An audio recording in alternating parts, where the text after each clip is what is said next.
as Troy, Chad, Zeke, and Jason walked together toward their lockers. Troy said, "Dude, when hoops camp is done, I get to make bank.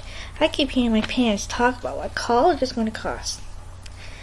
"Yeah, my folks will match whatever I make this summer, but first I gotta get hired," Zeke said. "Me too," Chad agreed. "I'm saving for a car." He nodded toward Taylor, who was standing across the hall. "So I can take that girl on a proper date." He expertly spun the basketball he was carrying. "Unfortunately, this is my only job skill."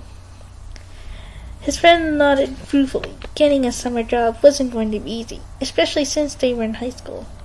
Still, nothing could dampen the excitement of the last day of school.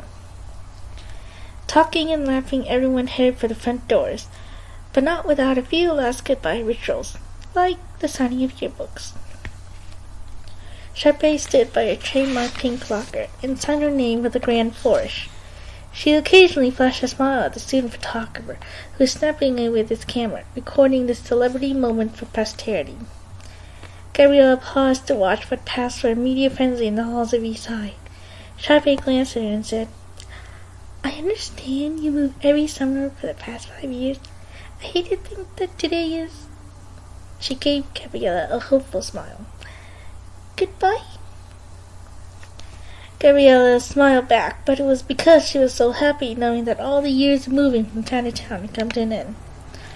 "No worries. My mom promised I'm here until graduation next year," Gabriella answered cheerfully. Sharpay's face fell. "Bless my little heart," she said insincerely.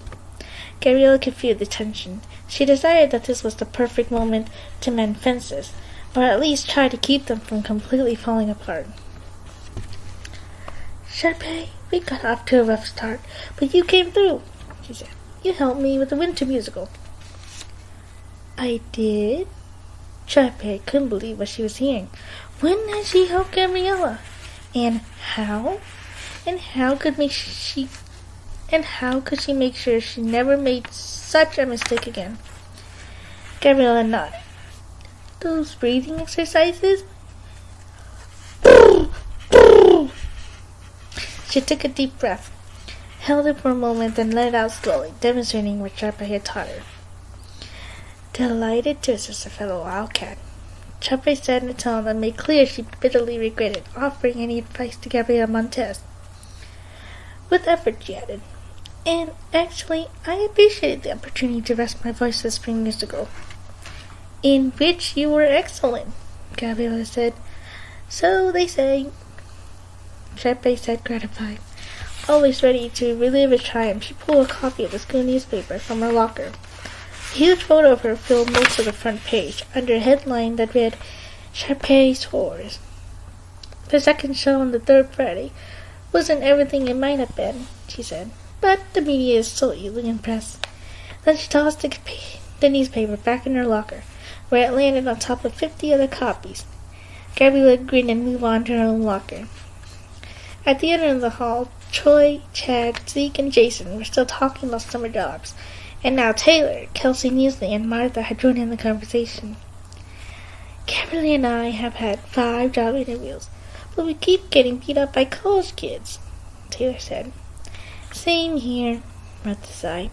"Guess I'm back in the babysitting business. Kelsey, what do you plan to do this summer?" Kelsey looked up at Martha, who was a little taller. "Grow," she said proudly. She added the obvious, "Write music." Then she glanced up at Taylor, who was a lot taller than her, shook her head, and said again, "Grow."